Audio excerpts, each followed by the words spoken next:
Hey up everyone, welcome to episode 16 of Yorkshire Gamers Are Eat Big War Games podcast. And this week is a continuation of episode 15. And if you remember last week or last episode, I was talking to Sean Clark from God's Own Scale and Alex Sotheran from Storm of Steel. And we managed to spend the best part of 2 hours doing what would normally be the first part of the show. So, this second half, in inverted commas, is episode 16, and we're going to cover the bits that we would normally do in parts 2, 3, and 4. So, we've got the big game chat, which we've had a little bit in episode 15. We've got probably the most chaotic and funny Yorkshire Gamer quiz ever, with some pretty spectacular scores from the guys. So it's well worth tuning in and listening to that if you enjoy the quiz. Something very different this week. And then at the end, we did some questions from the Ask Our Nora War Games problem page. And I didn't manage to get through everyone. A lot of people sent questions in, and as we'd already been going for about 3 hours at that point, I decided to just pick through some of the questions and not do all of them. So, if your question wasn't on and you put it to us via Twitter, Instagram, or Facebook, then I do apologise. It was just one of those things, one of those crazy episodes that just kept going and going and going. In between the release of the last episode and this one, I managed to get to the Partisan Wargames show, which is something personally I've been trying to get to for years and never quite made it due to work commitments. But I managed to make it this time. What a fantastic show it was. Lots of people have commented on Twitter and Facebook, etc., and all over the internet. What a great show it was. Great to get back, great to see lots and lots of people, and to make contact and physically meet some people that I've never met, and then some people that I have been on this show. So I bumped into Chris Breeze. Chris was doing a TV thing for Knots TV, who he works for, and that's available on the YouTube on Chris's channel, Winston underscore AB Reese, and I think it's got about 7,000 views. Really, really good summary of the show, interviews with lots of people who were there. So yeah, Chris from episode 1 was on. Met up with Richard Harris from Legendary War Games from episode 2. He was there. Nick Skinner, had a chat with him, and also the other half of the two fat laddies, Mr. Richard Clark. Embarrassed me a little bit during the course of his game and introduced me as a famous wargamer, I think he said to the crowd were there, who all looked completely bemused. But at least I had my Yorkshire Gamer t-shirt on for the first time, and it was nice to have that out. So thanks for embarrassing us, Rich, but it was lovely to have a chat with you later on in the day. Melbury Robbie Roddis as well from episode 14. Lovely to meet up with him and have a chin wag. AD Deacon, I met up with him for the first time and chatted with loads and loads of people. And I miss guys as well. I miss two guys, two of the regular Yorkshire Gamer guys. They were there for a couple of hours and I completely missed them. So there you go. But it was a great show, and I'm hoping to be at, well, I will be at Fiasco in a couple of weeks' time, 31st of October, putting an Italian Wars game on behalf of Leeds War Games Club. I'll have my blue Yorkshire Gamer t-shirt on, so bop over and have a chat, and it'll be lovely to speak to you, and lovely to have a catch up with a few other people as well. I know Chris Breeze is putting a game on, and I think Richard will be as well. So get to see them again. So settle back, get this in a cup of tea, and settle in for Brews in the Binyard Part 2, including the new feature, the War Games Room 101. Have you got anything from your wargaming hobby that you'd like to chuck on the back of a trailer and take down tip on a Saturday afternoon and just get rid of it? Well, my guests today are the first two people who have that opportunity, so listen out for the new feature, Wargames Room 101. So, without further ado, here's interview.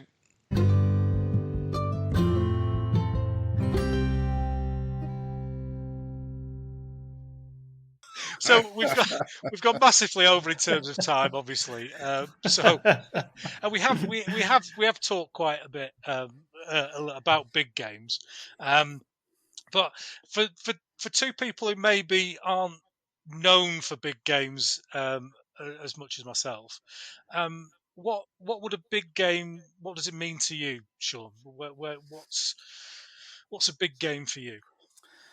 Um, listen, I've admired the big games that we've talked about earlier on, and your 12 by 6 so our club traditionally had 12 by 6 tables with Napoleonics from flank to flank on it in 28mm over beautiful scenery, or American Civil War.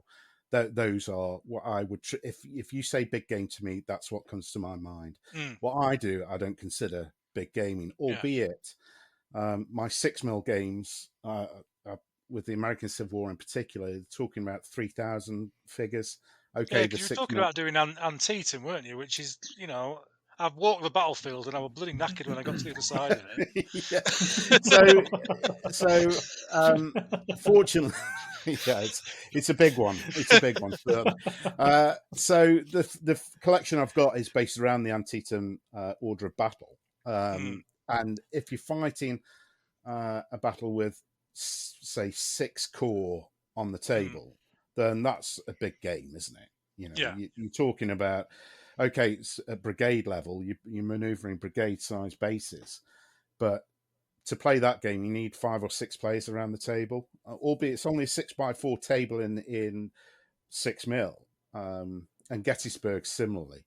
The big games, and they're going to take all day or maybe 2 days to play. But I would never consider myself as a big gamer, a big game gamer, if you like. I admire them and I enjoy looking at them. And listen, if I win the lottery tomorrow, then I'll be getting every professional painter I can find and putting an order. And some people will be retiring from the current jobs and painting for you as well. You're not wrong. You're not wrong. But I'd be employing every professional figure painter I could think of, and getting the largest American Civil War collection from Dixon Miniatures that I could find, because I've got a real soft spot for Dixon. They were the first figures that I ever bought when I was joined Stoke Wargames Group. The guy down there ran again a 12 by 6 table with hand sculpted terrain that he'd made, everything handmade on it, buildings, trees, roads, rivers, fences, all Dixon miniatures that he'd painted. We're talking late 80s here, so the range was still being developed by Trevor back then. As each new figure code came out, he'd buy another regiment of these and put these huge games on for us. So I've got a real soft spot for those, and that's what I would do. If you're talking unlimited time, unlimited resources, then that's what I would go that way. But I've got a 6x4 table here at home. Yeah. I'm not going to be able to play Antietam in 28mm on it in any time soon. Not even. I'm looking at what's behind that wall, Sean. Behind you, is there an opportunity for one of them joists over the top? I'd struggle. I know I'd struggle. Well, listen, if you can get that past my wife, I'll buy you a beer when we meet up. Well, I'm currently trying to get that wall knocked down. Really? Yeah. Wow. I will. I've done this before on the podcast, but I will give a shout out to Wargamers partners, because they must realise that we are all completely mad. Nuts. Absolutely, 100%. And how they put up with this, I've got no idea. I've got an 11-year-old daughter as well who's becoming very needy with space around the house. Yeah. She's no longer content to restrain herself just to her bedroom. So, no, I'm very content with what I've got, and I enjoy the gaming that I do. But, the big gaming will always be the War Games Holiday Centre games. that you've talked about, the battleground games that you can see on YouTube with Peter Gilder and Duncan McFarlane or whoever it was playing out those great games, and the games that we see at the shows. Yeah. That's big gaming to me, and long may it continue, because I love looking at it. Just going back to the partners, Mrs. Riley always says that she knows if I'm playing toy soldiers, I'm safe, and I'm not being chased by any loose women down the pub. You can't say that in Stoke, unfortunately. Can you not? No. You're still in danger. It's still all right. Particularly where our club is. Women of ill repute. One or two. So, Alex, what about yourself? What's your big game idea? To be honest, I'm almost exact mirror. Exactly the same as Sean there. To me, the big game is as we've already said, with the stuff that I used to drool over at shows and still do, but things that I know that I will probably never have the time or patience to put into to play, or space to do the same. I've got a 6x4 table. It's not going to get much bigger than that, I don't think, ever, because I just don't have the space for it. And the reason that I got into 6mm was simply to be able to play, game battles like Waterloo with a reasonable amount of figures, and I've done it with 6,000 6mm figures, which is nowhere near 6,000 28mm figures. And I'd love to do that, but I know I've got constraints, so you got to kind of tie it in with that, really. But yeah, I like the spectacle of the big game. I like looking at them at the shows, and in particular Napoleonic ones. They just appeal to me so much more than the rest of them, to be honest, because I like the Napoleonic period. And I think as much as I do enjoy skirmish gaming, I would be more than happy to spend my lottery millions on a massive table with millions of 28mm perfectly painted figures and play games for weeks at an end if I could, but I can't. So. You're only half an hour away, Alex, so you're welcome to come up at any time. Well, thank you very much. I will take you up on that offer, for sure. Well, Roddy appears to just invite himself anywhere, doesn't he? Some of the stories he was telling, and it's like, and I just I rang up Charlie Wesencraft. I hate to think where he got these guys' numbers from. I can guess, but I'm not going to say. I'm not going to say live. I'm not going to say live on air. Well, not live, but on air. So, have either of you had a big game experience, either through going to a Wargames holiday centre or through a club event or something like that? I've done it at the Stoke Club. We've, as I say, we played just about every battle of the American Civil War several times. Our joke was that our version of the American Civil War lasted 3 times as long as the real version of it, because we played nothing but American Civil War for many years. But also massive Napoleonic games. Generally, and I don't know if this is heresy or not, but using computer moderated rules, which we used to do that. On a Spectrum 128K. Wow. That is of its time, isn't it? You don't really see that these days. No, that really was. There was a time where that was a big thing, wasn't it? Yeah, computer generated rules. It's always surprised me how that never kicked on, because we used to play. There was a set called Eagle Bearer, which were okay, and then we had a set called Hard Pounding. Yeah, Dave Woodward, was it, or something similar? And that was absolutely brilliant, and we played that to death for years on really huge tables. But when it went to PC, the program just never worked, and you'd play 4 or 5 hours, and then you press a button, and the computer would just reset.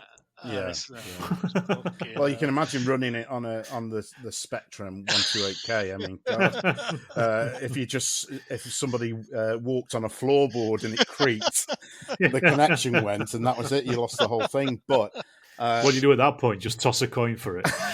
Well, I could tell you many things about what we did, but there's probably people listening who might be a bit upset. But we had a set of rules by a company called Software Tactics. They were called Victoriana, and they were for any 19th century period. But we use those. They cope with up to 40 units a side, and that was plenty for us on these tables. And they just worked for multiplayer games. How did they work? Because I'm aware of them, but I never played them. I mean, was it? I assume it just calculated casualties and things on the different units, or was it also a movement thing as well? Yeah, it was movement as well. So, Right. so you'd have a command with a gen. So I think you could have up to 6 generals aside. So you'd be allocated general 1. Say you'd input orders for the units under your command. You could only ever input 3 orders, and you might have 6 units that you commanded. But you could set the program so they'd friction. Friction. So they'd already be moving or formed into line or something. And then the computer would tell you how far you moved. So famously, when I first started at the club, I was allocated the ammunition wagons. And bearing in mind we're on a 12-foot by 6-foot table, the wagon would move about 5 to 10 centimetres a turn. And we'd have about 4 turns a night. So there's me moving this ammunition wagon at the most about, I don't know, 12 inches over the course of an evening. But I was happy as a dog in whatever. Loved it. But yeah, and the shooting as well. Yeah, it's logistics that win wars. Exactly, remember that? It's not, exactly. Yeah. And so you'd input Unit 1 shooting at Unit 2. The range is 30 centimeters, and then it'd tell you the casualties.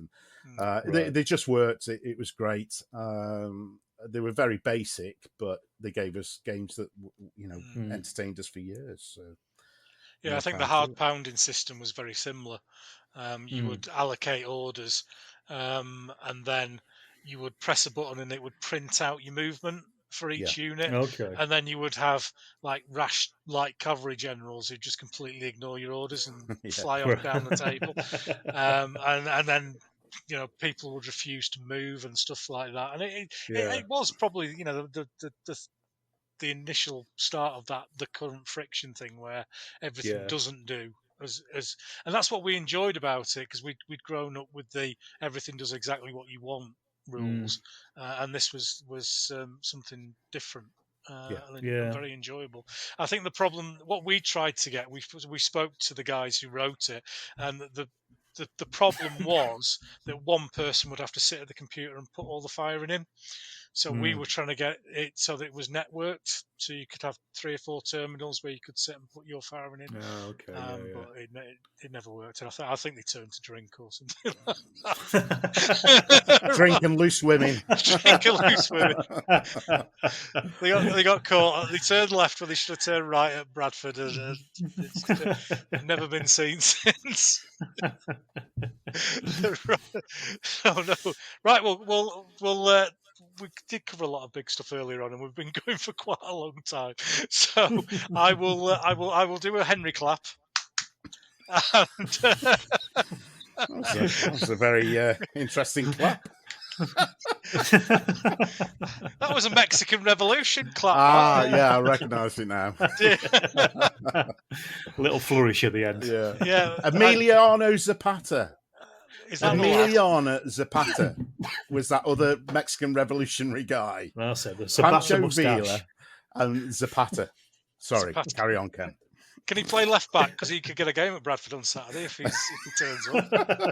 I'll give him a call. That's way too exotic for Bradford City. That we had Benito Carboni once. The lovely Benito. I remember him. Yeah. Yeah. Was that in the Premier League days? Yeah. Long ago. When teams like Liverpool had come and. Yeah. Anyway. Never mind. So the bit you've both been waiting for, the Yorkshire Gamer Quiz. This could go anywhere. Yeah, I'm sure it will. So. Would you like to go one at a time, or would you like to do the same question at the same time and discuss it? Let's do it at the same time, I guess. What do you think, Sean? Yeah, let's do it, mate. Yeah. Okay. So I've written the scores down in the wrong way around, but don't worry, we'll get it right. I'm also going to say as well, before you start here, Ken, I'm going to answer this in 2 ways. I'm going to answer it in my way, and I'm going to answer it in your way as well. because I've decided I want to try to get the best score that I can. Ever. Okay. Yeah, ever. Right. And I don't think my way is going to get it. So I'll do an Alex tick and an Alex brackets Ken on my computer. It's getting more complicated than the fucking Eurovision. This is. It's this, mate. Yeah. Got Then we'll go to the external vote. We're just waiting for Azerbaijan to ring in. Right. Oh, the So, satellites are down. question 1: Go big or go home? Go on, Go on, Alex. Sean, you first. Oh, all right. I'm going to say go home, mate. Go home. The first person in 15 episodes to say go home. Listen, because we're a broad church, and if you've only got 12 figures carrying a flag on the table, then more power to your elbow. Yeah, I'm going to say for me, go home. Yeah. Same as Sean, and for you, I'm going to say go big. Okay. I see the game he's playing. Yeah. I can sense some bullying.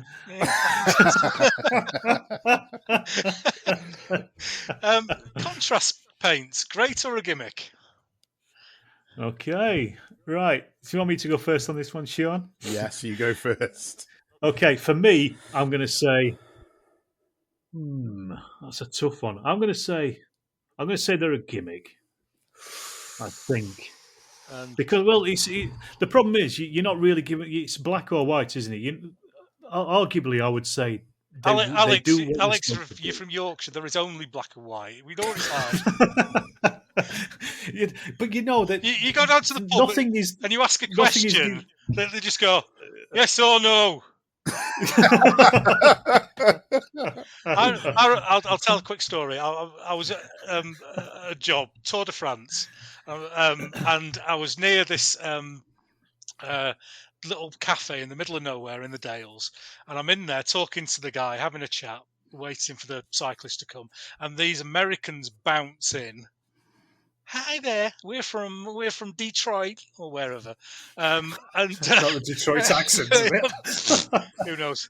I live in Pudsey. I've got no idea. So he says, "Can I have 3 skinny lattes and a double espresso and a chocolate mocha latte?" And this guy just looked up from his Daily Mirror or whatever. He went, "We do tea. And we do coffee." looked down again, and I had to leave. I had to leave the shop. I nearly had a cardiac arrest laughing. Anyway, he was at the Tour de France in Bradford. Yeah. What's that all about? Yeah. Normally, when you see somebody go past on a push bike, they've got somebody's handbag over the shoulder and they're legging it from the corpse. It's like 60 of them go past really quickly. Oh, they must have done a bank. Anyway, back to the question. Contrast paints, great or a gimmick? Alex as Ken. So, as Ken, a gimmick, obviously. Yeah, obviously. Because it is black and white when it comes to you. Like I say, this is the problem. I think I don't really. I've got some contrast paints, but I've not really used them. They have their place. If somebody wants to use them to get into the hobby, fine, it's great. So I'm in that middle bit. You know what I mean? I don't like using them, but if somebody else wants to use them, I'm not going to say they're great, and I'm not going to say they should get out either. There's a question that comes up later on in the problem page that I may describe my painting philosophy later on. Sean, contrast paints, great or a gimmick? Brilliant, absolutely. They're the saviour of painting. Now, let me tell you why. I've been waiting to say this for 50 This is when he just cuts you off. This is just edited out now. Nobody will hear this. Je ne comprends pas. Hang on, Poland are coming in with some results. Honestly, I don't think they're a gimmick at all. I do think they're only another tool in the paint box. I don't think they're the saviour of the hobby. But I do. You just said that to raise his blood pressure, didn't you? I want to see what reaction we get. But no, I think they're great. I do use them. Army Painter, interestingly, are about to come out with their own version of it, which I'm interested to see. I think that, look, they're a heavy wash, aren't they?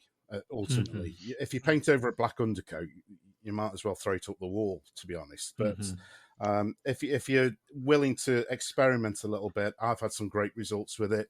I'm all about speed in my painting. I'm not interested in the black undercoat and 3 highlights and all this kind of game. I've painted in that style, in that Dallimore style in the past, but I'm all about speed, and they give me speed, and I love them. No worries. I'll talk about my thoughts later on. I think we already know what they are, to be perfectly honest. So, we're only on question 3. Windsor and Newton. You wish you'd never done this. No, I'm having regrets. Time you at work.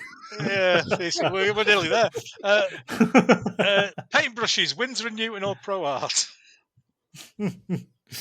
Go on, Sean. Your turn first. This one. I've got some here. Oh, here we go. This is neither. I'm going to say.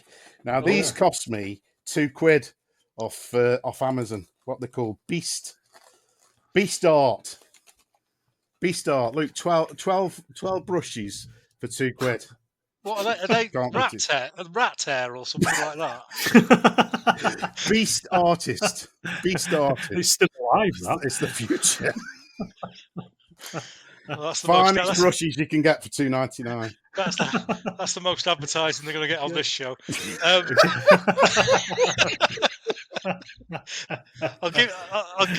I'll give you half a point for being cheeky on that one. Alex, as yourself? Well, I get relatively cheap ones, but I get the ones from the range, and I can't remember what they are. I don't think they're Windsor and Newton. I don't think they won't be. They're only one step up from mine, mate. I think they probably are, to be honest. Pro Art is the other Pro Art, yeah. I've never even heard of them until I started listening to your podcast. So, much to my shame. They're based in Skipton, which is where I work. I've worked most of my life, and I'm going to try and blag a podcast visit there. Is this what you're trying? To keep mentioning them just to get them to send you some brushes. Alex, can you see the look of resignation in Ken's face? Oh yeah. I can see the life draining out of him as each question comes up. What do you mean each question comes along? We're only on the 3. Right, so Alex is himself is a half point because you've come up with something in between. And then Ken, again, obviously, it's going to be Pro Art, isn't it? Obviously. I mean, you've literally given me the answer there. Well played. I'm going for 100%. I'm going for 100% on this one. Yeah. To be fair, the regional bias questions are so obvious it's untrue. And everything else is pretty obvious, I think, to what I think. He says, sat here in the Bradford City top. Right. 96 figures, an army or a unit of pike? It's an army, mate, isn't it, in fairness? That's at least 10 units. Alex? Yeah, for sure. I mean, that's two armies in chain of command. 40 figures aside, that's all you need. And then obviously for Ken, it's a pike block. It's a pike block. Excellent. That's what we like to see. Make use of at least 12 flags out of that lot. I'm quite disappointed that Sean went for them shit paintbrushes now, because that means he's got a point on the table. Oh. Speaking of tables, 6x4, is that a big game or a small game? Well, again, this is a tough question, isn't it? I'm going to say, to me, it's a big game, Ken. Yep. But for you, it's a small game. Excellent, Sean. I can play Antietam on 6x4. I mean, how big do you want to go? Bigger. No, this one could break it. This one could break it. Points-based army or historical order of battle? I'll do so well. I'm going to go with historical order of battle, and I'm going to say that for both of us. Well done. Sean? No, you know what the answer is, Sean. Much as it pains me to say, although all the Peter Pig games generally have got a points based around them, I will have to go for historical or bats. Excellent. They do. I think Square Bashing is one of the very few games that I actually use the point system in it, just because it's just a balancing. Works. Yeah, it's a balancing mechanism. It does work. Yeah. Without additional comments, wet palette or old bit of MDF for mixing your paints? Tough one. This it's a tough one, and you've never really given an opinion on wet palettes, have you, Ken? I don't think. No, I've never mentioned it at all. You never mentioned it No. at all on Twitter, on the podcast, on. Don't ever play poker with him, Alex. For God's sake.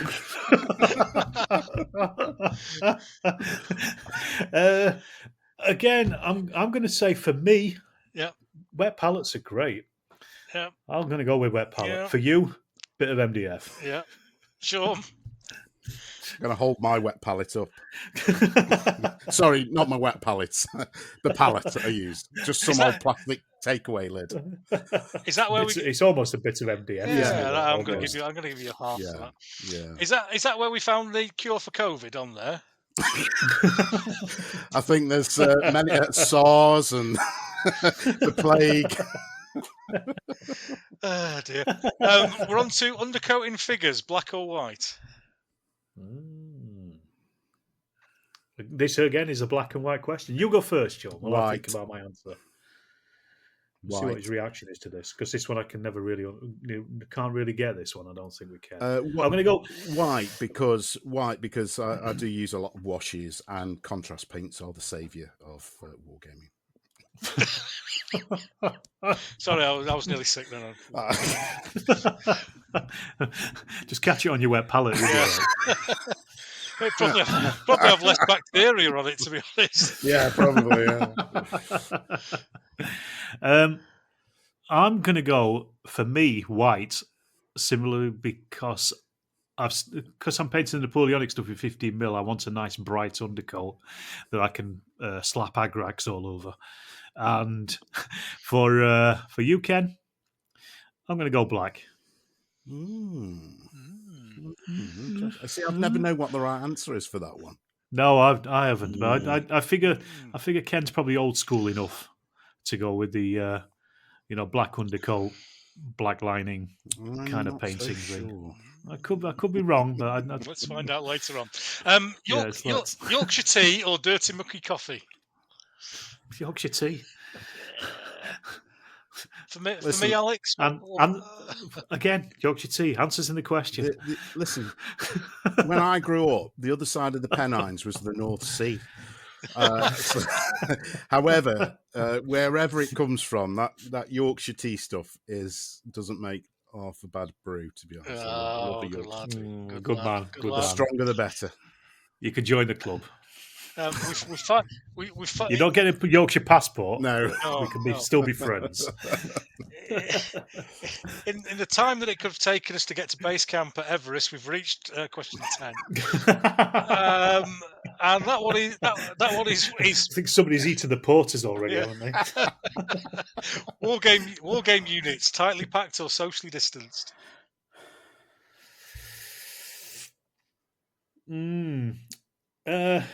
I'm a skirmish gamer at heart these days, so I'm going to go with socially distanced. For you, tightly packed. Sure. Socially distanced, mate, to be honest. I've got to make the most of the figures I've got to cover the greatest land area. It costs you more in MDF then, doesn't it, though? MDF? I've got a cornflake you think packet I'm here, made of mate. money? Or do you base some old wet pallets that have seen the day? That's right, yeah. 2-hour club game or a weekend monster game? 2-hour club game for me, mate. All day, every day. I'm not Yeah, saying I same wouldn't. here. I wouldn't take part in a two-day club game. Absolutely would, but yeah, 2-hour club game for me.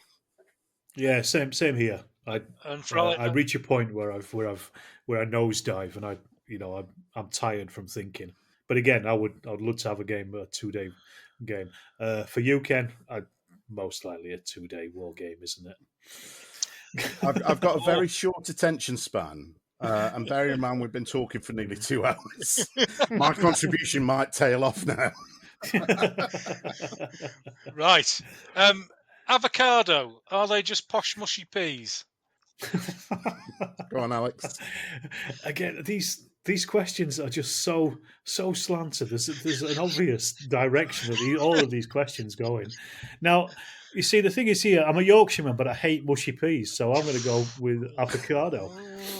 However, again, the way that the question is phrased, I know very well that you, Ken, think they are just posh mushy peas. Very good. Sean?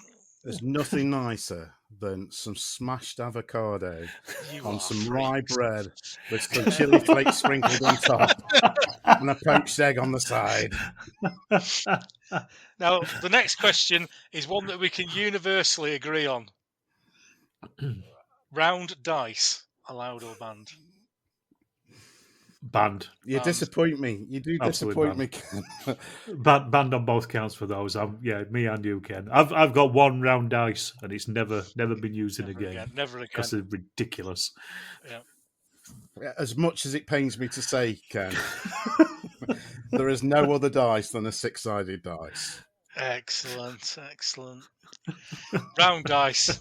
So now that is the devil's work. Now that Sean's gone home rather than gone big, round dice is the only question that every single person has said, get them out.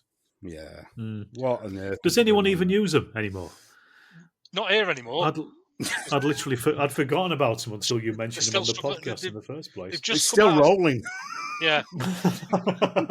6, 4, 3, 2, 5. Yeah. The person who had him here is just finishing his physio at the moment.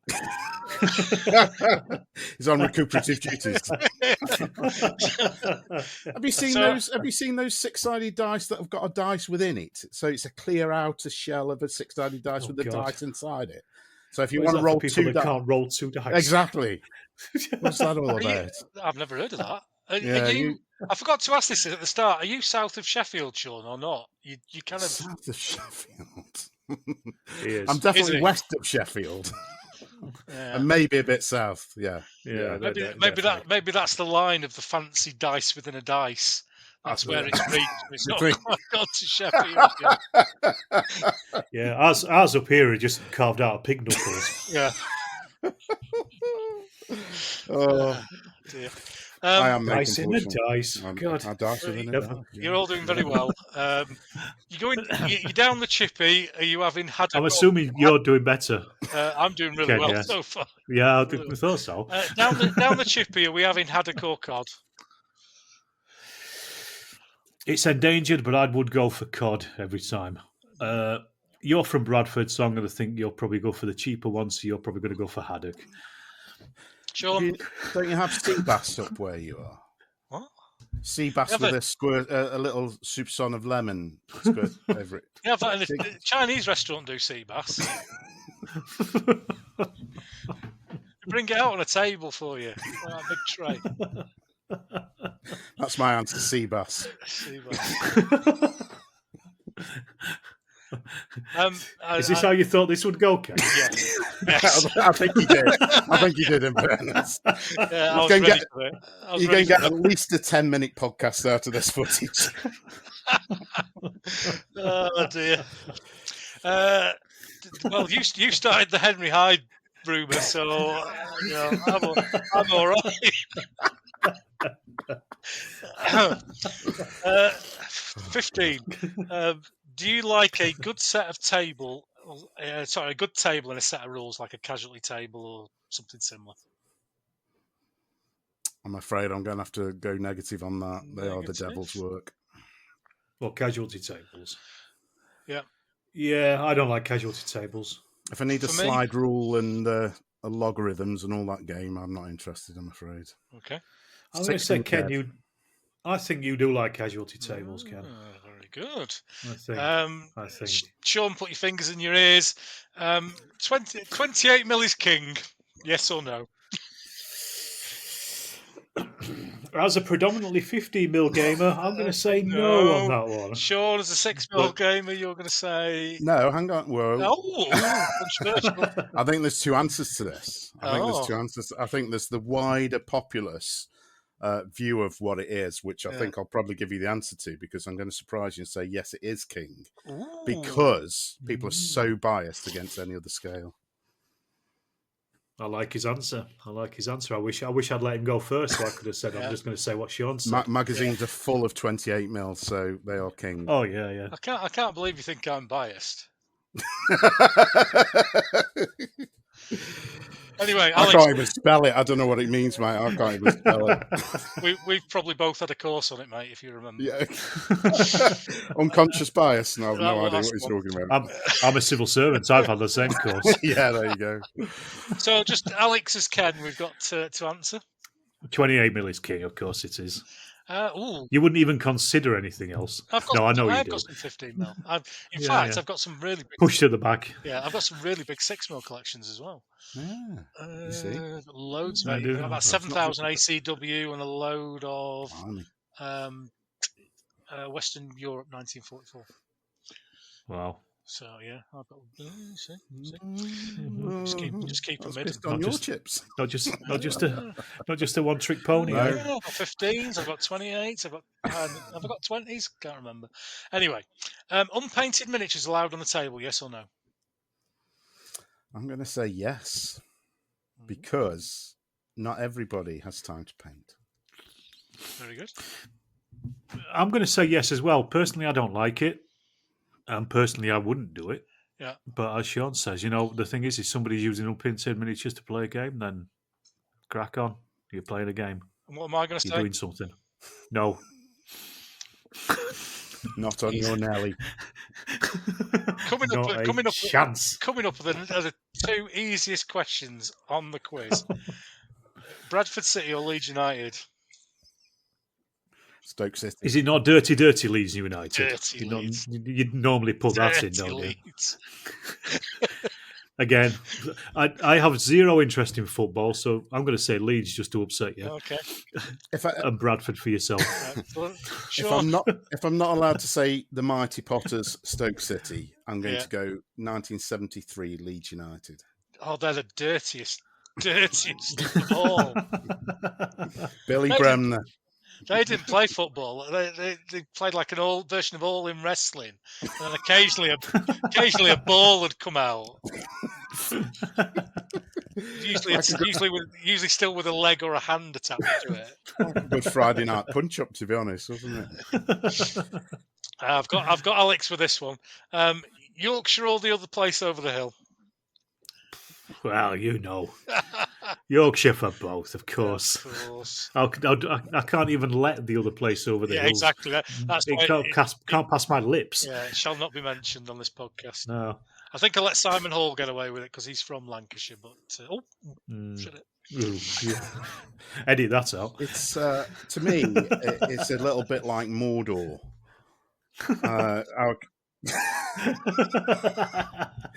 When I think about the place over because I did grow up thinking the North Sea was the other side of the Pennines. However, it's more like Mordor, isn't it? Yeah. Well, there you go. That's my answer. Yeah. White Rose. No, sorry, Red Rose. I got that wrong, didn't I?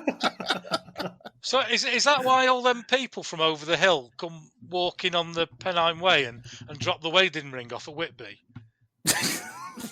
like in Lord of the Rings, where they walk to Mordor and drop the ring. Oh, I see what you mean. Yes, is the answer. Yeah, jokes are available to be understood 20 days after. If we go back all the way back to the Wars of the Roses, It did say he'd be losing concentration at this point. He's gone. He's not even drinking. I'm not drinking now. If we go all the way back to the Wars of the Roses, and a little day in was it 1485, somewhere in the Midlands, Bosworth. Yeah, Bosworth, though, is it? Yeah. I think the right side won, didn't they? No, not really. Not really. Anyway, I think you're completely wrong on that one, Sean. We'll brush over that. Never been more insulted in my life. The final question in what has been the longest Yorkshire Game Quiz ever. Even Henry Hyde's asleep at this point. Sorry, Henry. So, GW, are they the work of the devil? Yes or no? Nope. They have done a tremendous service to this hobby, bringing in many future historical gamers for us to take advantage of once they pass through that period where they play with the Space Pixies. Excellent.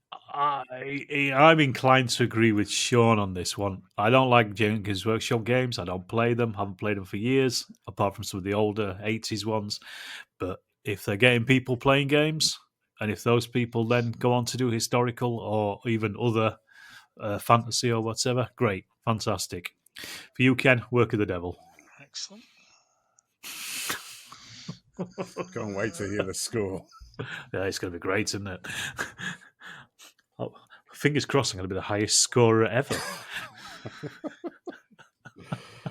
Is it like you've sort of invaded Ken's body and assimilated into his brain? I don't know if I want to think about that, to be honest. There's an image for you to go to sleep with. Yeah. Which one do you want first? I did want to sleep tonight.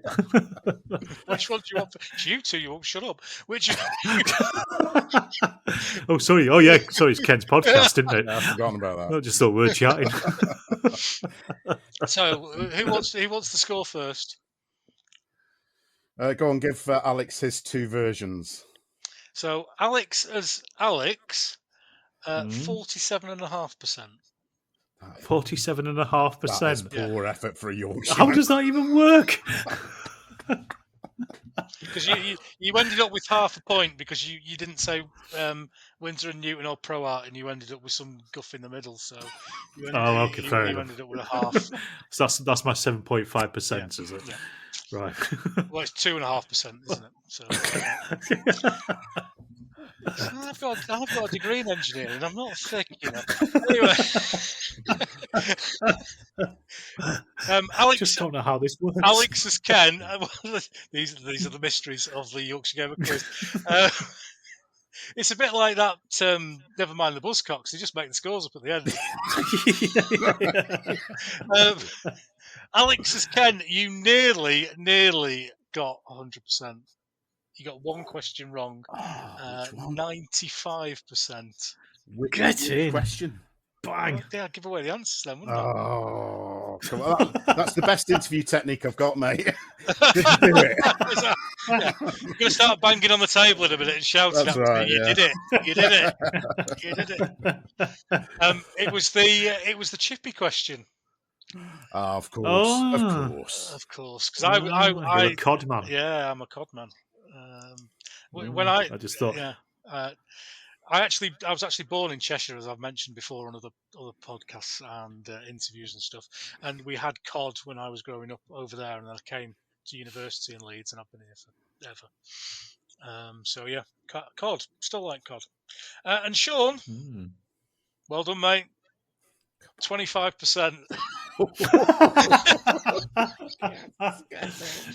I'm a bit disappointed. I thought I could have gone lower. I could have gone lower, definitely. But I had to remain true to myself with some of those answers. Yeah, but when you think about it, the lowest so far has been 60%. Oh, really? Yeah. Okay, that's 60. Even me, a dyed-in-the-wool Yorkshireman, is lower than the lowest score so far. You've had some blokes from Australia on. Yeah. Unbelievable. I think it was Nick. This is rigged. I think it was Nick Skinner who got 60%, and Was he's it? Mr. Skirmish. Wow. He is. Wow. So what can I say? I'm shocked. I'm shocked and horrified at that, to be honest. Are you sure you're from Yorkshire, Alex? Yeah, I don't know. I'm going to start checking, I think, now. Check my credentials. Yeah, to be fair to you, Alex, you got most of the Yorkshire questions right. Well, that's all right then. Yeah. So let's separate it into two quizzes. The Wargaming quiz and the Yorkshire quiz. Yeah. And how did I do then? Oh, yeah. No, I don't have the brain capacity to work that out. Ladies and gentlemen, Ken is retiring from podcasting after this. And that was the last Yorkshire podcast ever. As I say to the kids today, you've both done really well. Great. That was great. Well, we trashed that, Sean. Yeah, well done, mate. Well done. Oh, dear me. Oh, no, it's a pleasure, Ken. It was great to take part. But I want to know, where did you come in the top scores, Ken? Me? Who's come up? Yeah. 90% was the best so far.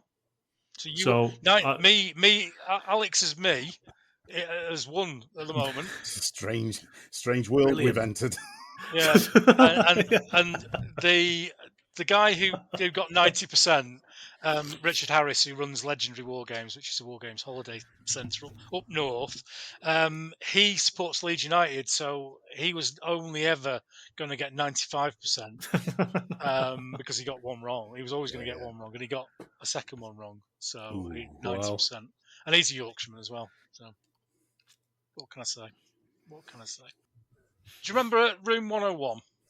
Yes. Mm-hmm. Yeah. Well, on Sean's podcast, and I like to steal stuff every now and again, Sean has this wonderful thing at the end where people deposit a book in, what do you call it, Sean, in your virtual library? Or The God's Own Scale Virtual Library. God's Own Scale Virtual Library. So this is Yorkshire Gamers Wargames tip. I'm going to give... I'm going to give... Nothing like a Saturday afternoon going out to the Wargamers tip. Yeah.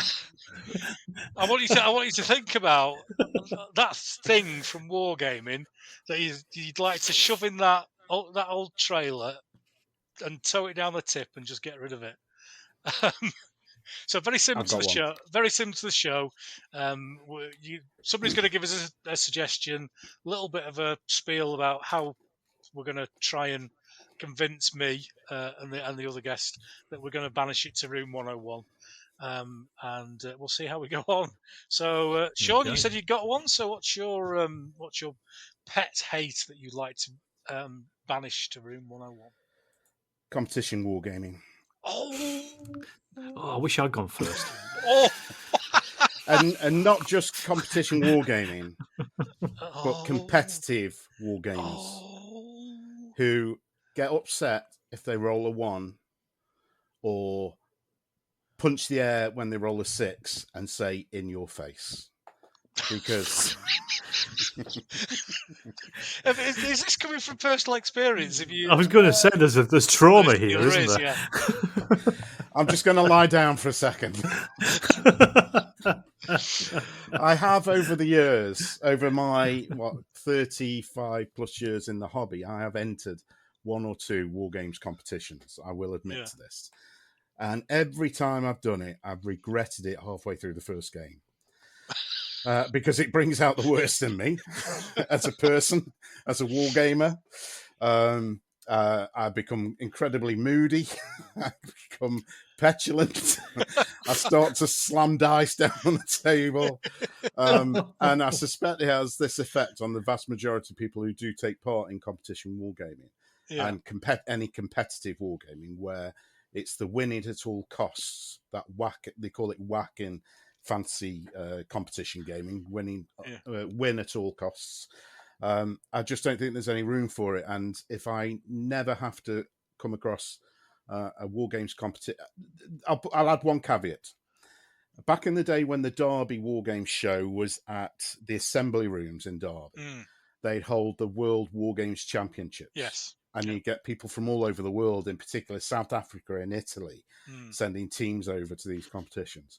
And as a spectator sport, it's fantastic to see these people get irate and angry and shout and throw dice in different languages. In different languages, and the Italians are quite passionate people, aren't they? And the South African, you don't want to mess with the South African, do you? No. They've been through a few things in that time. So to fall out over a Wargames table with a passionate Italian or an angry South African, it was great spectator sport, and I admire their passion and commitment to the game, but it's not for me. Back in the day, you'd be worried about playing Ireland, wouldn't you? In the mid-70s. You're checking under your car before you drove home. You could just do this little click under the table. Right, was that a 1-year-old there, lad? Yes. Yeah. I can say those things with my last name. Don't worry. I think it's got its place. People enjoy it, but it really isn't for me. And if I really think it brings out the worst in people when prizes are on the line. There was a tournament a few years ago where there was actual money on offer as a money prize in a game where movement is. What was it? A $5? No, I think you're talking a couple of £1,000, which Really? will bring out the worst in people, won't it? Yeah. In a game that's imprecise because you're measuring with a tape measure, and if you nudge the table a little bit, your figures move forward a little bit. Quick rolling of dice and picking it up and saying I've rolled a 6, and the opponent saying, "Oh, I didn't see that." YouTube is full of examples of cheating within competitive wargaming. It's great to watch on YouTube, but you do not want to get involved in it. It just brings out the worst in people. There's the people that use the old trick, isn't there, for the Napoleonic limbers? Oh yes, I mentioned this on the podcast before. Yeah, you're setting that's it, setting the cannons up about 2 inches further forward than they should be. And that's all well and good if it's a Sunday afternoon game between mates and you can have a little laugh about it. I've had experience in recent memory of somebody using loaded dice in a casual game that they kept in a little, these dice bags that are very much on trend at the moment for the hip amongst the wargaming community.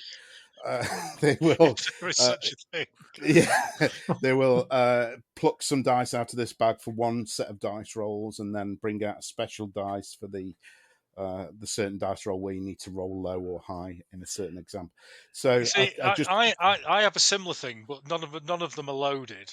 I start with a set of black dice, and if they're not working properly, then I move to my orange dice, which are known locally as the proddy dice. And then if they don't work, I have a set of purple dice that are my royal dice. And if they don't work, the gold lame dice come out. And if I'm using the gold lame dice, you can't. They're that bad that you can't see. They've got gold spots on gold lame dice, so you can't tell what the gold is. Well, there's another thing. Those dice where you can't read the bloody numbers on it. Yeah. Good grief. I can't put two things in the room, so I'll go with competition wargaming. Well, yeah, and it's my job as the host to try and defend it, but I can't. Defend the indefensible. Absolutely, yeah. It's impossible. Alex, do you try and defend it at all, or are you quite happy? Not at all. That was going to be my choice, actually. So I've got to think of something else, haven't I? So no, not at all. Yeah, get it in the sea as far as I'm concerned. Oh dear. Yes, it just saps all the fun out of gaming. Yeah. The game, like I said it earlier, it's about the journey, not the arrival. Yeah. I don't care who wins. It's as long as the game has been good. I think from my experience of the big game, and I've spoke about this quite a lot before, is the social aspect of it, and the time with your mates having a laugh and a joke during the game. There's no time to be competitive and no, it doesn't matter about stuff. We when I play with my mates, we allow them to take moves again if they've done something wrong. It doesn't matter. Just shuffle it back a bit. There must be a consummate amount of piss taking involved if they do it. And, of course there is. Yeah. That's people rarely do it. People rarely do it, but yes, it's like you only won because you moved them forward an inch. Yeah. But I think I played one DBA tournament when I was at the York Wargames and hated it. Absolutely hated it. because again, there were arguments about how far forward something had moved. Mm. You know, we're talking like centimeters. Yeah. It's like, I'm just thinking this doesn't matter, Yeah. lads. It's the 15mm figures. Exactly. Move on. Exactly. So the first entry into the Room 101 of Wargaming, Sean has hacked up competitive wargaming onto his trailer and he's dropped it off down the tip on a Saturday afternoon, and he's now going for a couple of pints to watch the footy. Cracking. Dead right. Dead right. Alex, now that Sean's stolen your thunder. He has, absolutely. Well, I'm going to go with something very similar, and I'm going to say points. I don't like points. Points. Although, that said, I do use them. Because I use them in square bashing. I mentioned it before, because it kind of fits it with the way that it's gritty. It's a grid game, so it just kind of fits it to use points for that. But in any other game, I much prefer a historical order of battle, or even just literally throwing whatever you want on the table and just saying, let's see how these do against each other. Because points, they just remind me too much of tournament gaming, because you don't get balance in real life. You know, in battles, there's always somebody is either always outnumbered, or somebody's always got better equipment than the other side, or any number of factors. So points to me are just totally strip realism out of the gaming side of it.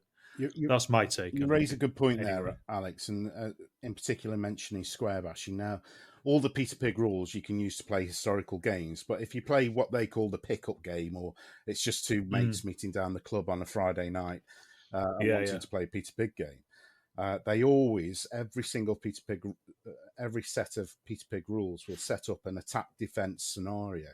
So, albeit you both turn up with, I don't know, 400-point armies. One of those armies will become the defender and have their force depleted, won't they? And put into reinforcements or whatever, just so that there's a numerical advantage for the attacker. Because otherwise you would never attack, would you?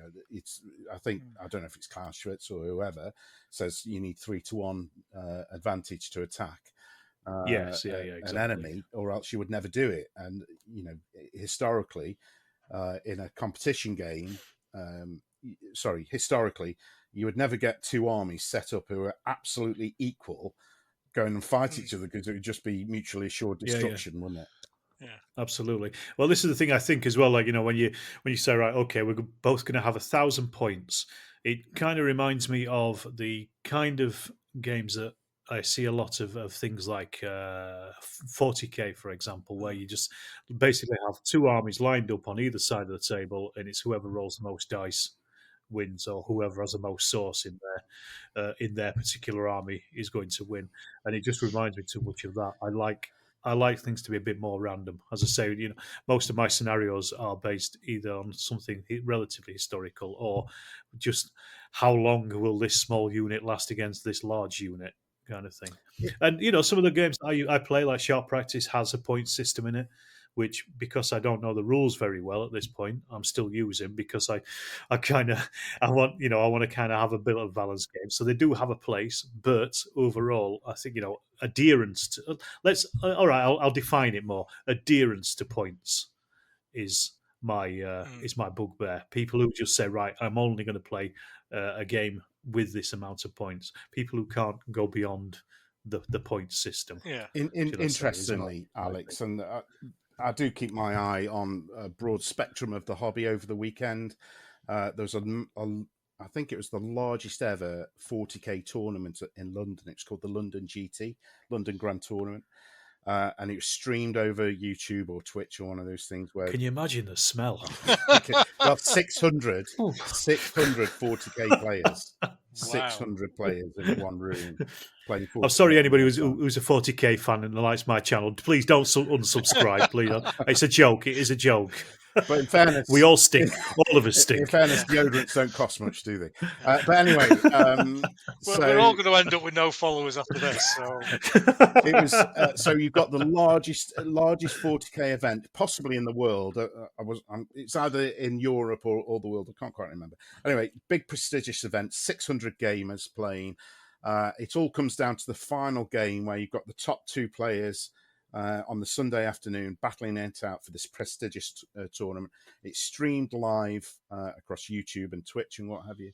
And the player who goes first takes his turn and basically wipes everything off the table of his opponent's army, and he doesn't even get to roll the dice in the first turn, and the game's over. So there's point systems for you, how well they work. Yeah. They call it tabling. They call it, don't they? Tabling, Tabling. It was tabled. That's it. Yeah, it feels to me just a little bit too much like power gaming. Yeah. You know, you're just trying to create the best thing you can out of that available amount, and I don't care about it. Yeah, I literally do not care. About and it. that's ultimately that win at all cost thing, isn't it? Where you're going to build, maximize. I think they call it min-maxing, where they'll maximize a certain troop type and minimize the others, and basically just annihilate the other, because you're not interested in the other person having a good game.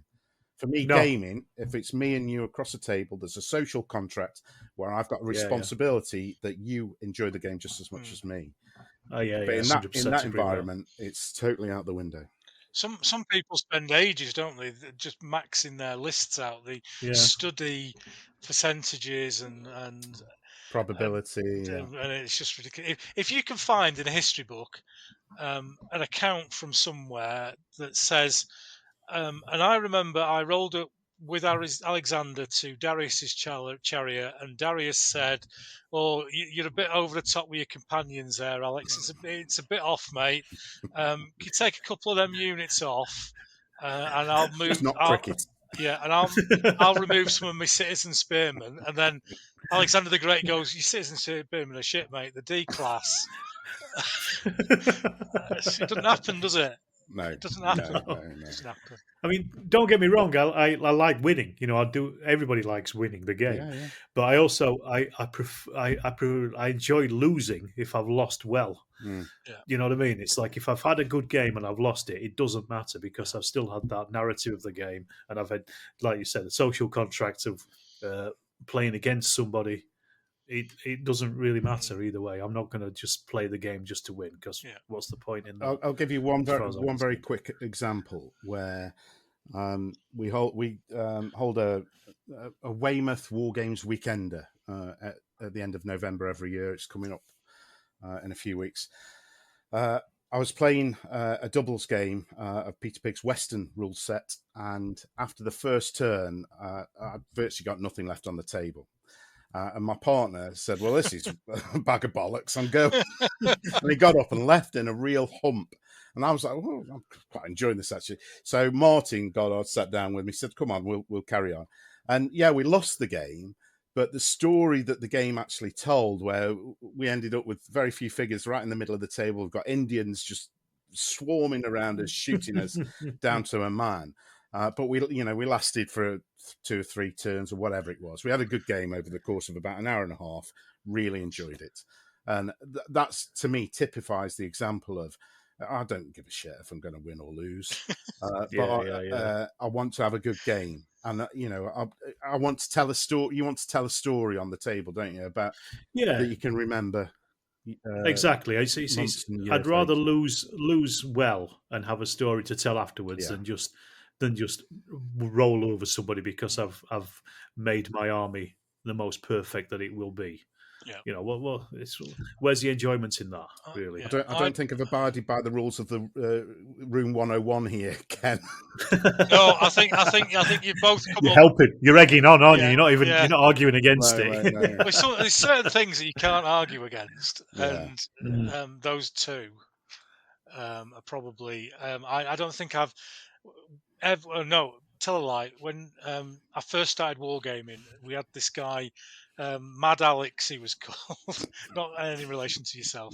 And he was a Scottish guy, and he just came along to the club, and we used to play Napoleonics with Newbury rules, which were fast play. Fast play. And he 8 hours for the first turn. And he just knew the rules inside out, and he manoeuvred every unit to the correct angle to get a certain factor. And within 2 turns, as a 12 or 13-year-old, with my first ever 15 mil painted army, proudest just get bunch of wiped it. off the table, and it's like, Yeah. oh, I don't particularly like this. Yeah, I mean, well, again, what's the point in that if you're wanting to encourage young players in? I mean, just let them win. Yeah. For God's sake, Yeah. they're 15 for Christ's Yeah. sake. You know what I mean? Well, Doesn't matter. At least let them have fun, because I'm sure. I think you Yeah. two guys are the same in that you like a narrative game, you like a story, you like the stuff that we do. We always play scenarios, and then at the end of the scenario, there's usually something funny that has happened that makes the game. Yeah. And because That's it's part of a story, the game that we played last week where the Italian commander turned up, went rushing towards to rally his troop, and then his tank broke down and set on fire. And he just walks off the table, and that just makes the game. That's wargaming. That's wargaming for me. That's it. That is what Yeah, wargaming is all about. So much more than anything else. So we'll do this one. Wolfish on Instagram has asked, "What's the best way to introduce historical gaming, preferably ancients, to sci-fi and fantasy games?" Nice, easy one. Dead silence. Dead silence.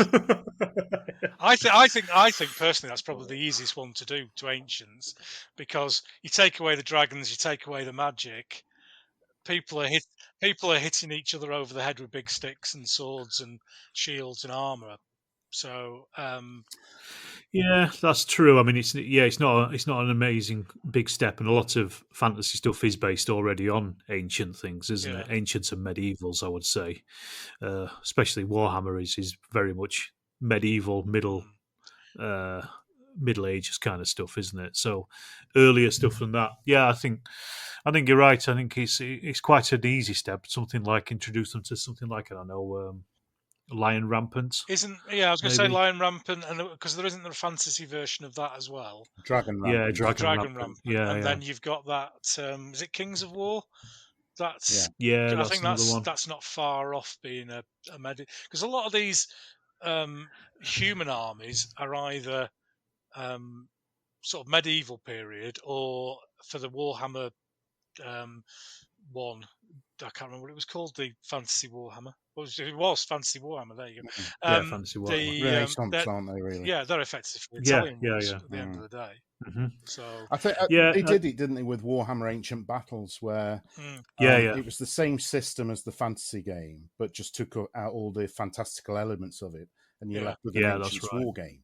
Yeah. And that did really well. I think there was a real resurgence in 28mm Ancients gaming back then, and it's still around today. There's still people at my club that play that game. There's equivalents of it like Clash of Spears and War and something I can't quite remember, but there's plenty of rule sets out there where people can pick up, even Infamy from Two Fat Lardies, where you don't need a huge collection, but it's about getting, if you're playing a game of that at the club, get them to come over to your table and say, just have a look at this, roll some dice, particularly if they show a bit of interest, just get them to roll a few dice, let them move a few figures around, tell them what the story of the game is, a little bit of the history, and I'm pretty convinced you get them hooked pretty quickly. Saga's another one, isn't it? Because they did Saga Age of Magic, didn't they? And absolutely. I mean, these are all games as far as I'm played.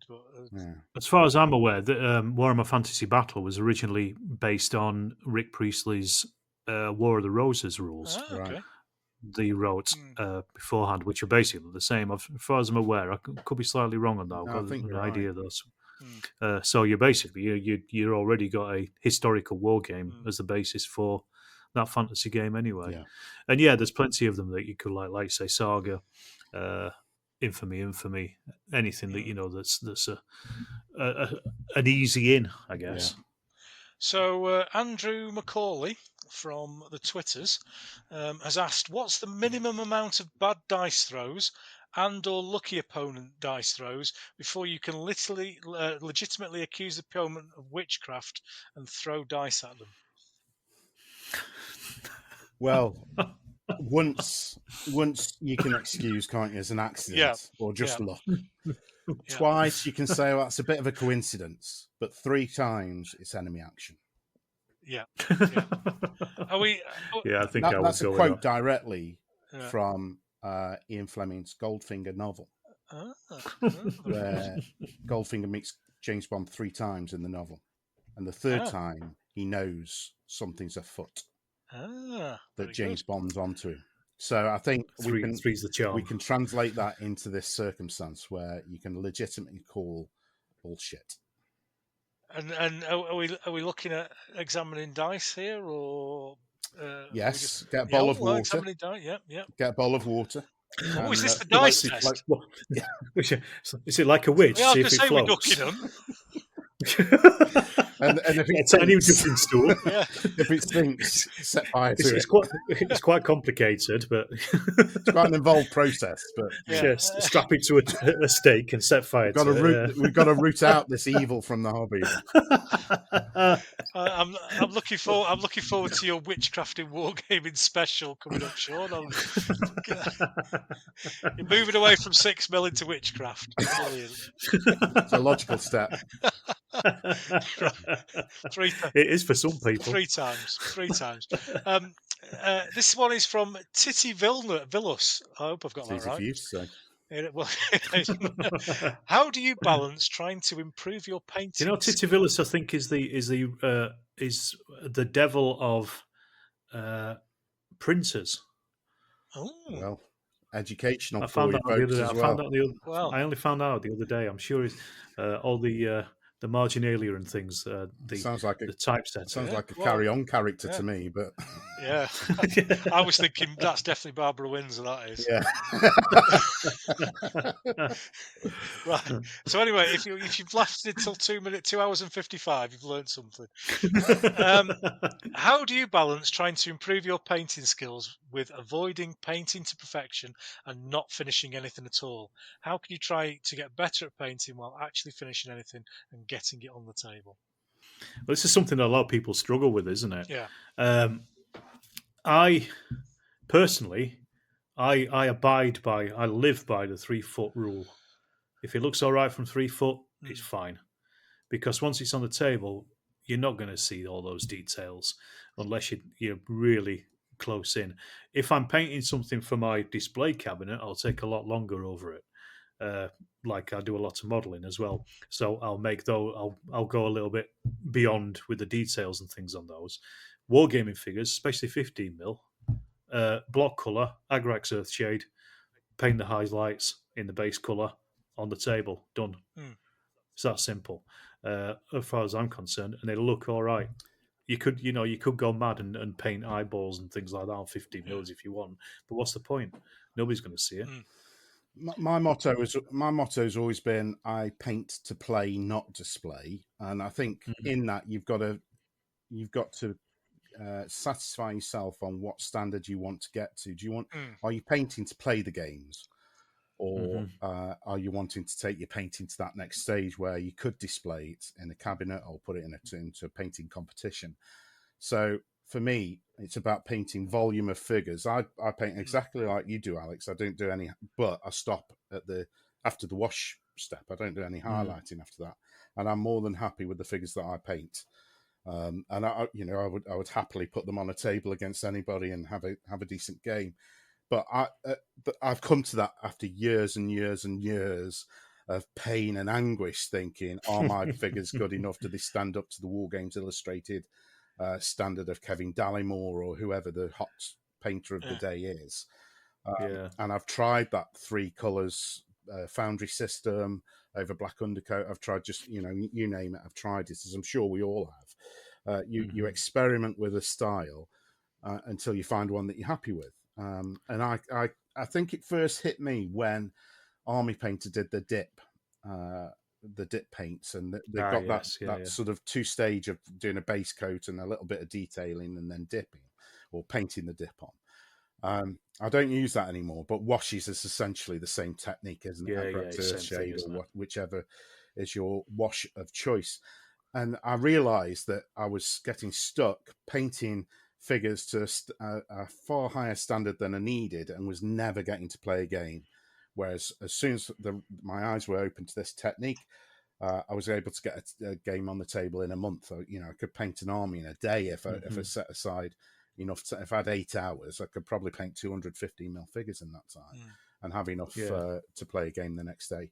So developing your painting, if you want to push it, then obviously there's all the YouTube videos and all the techniques out there in the world, whether you use contrast paints, whether you use the foundry system.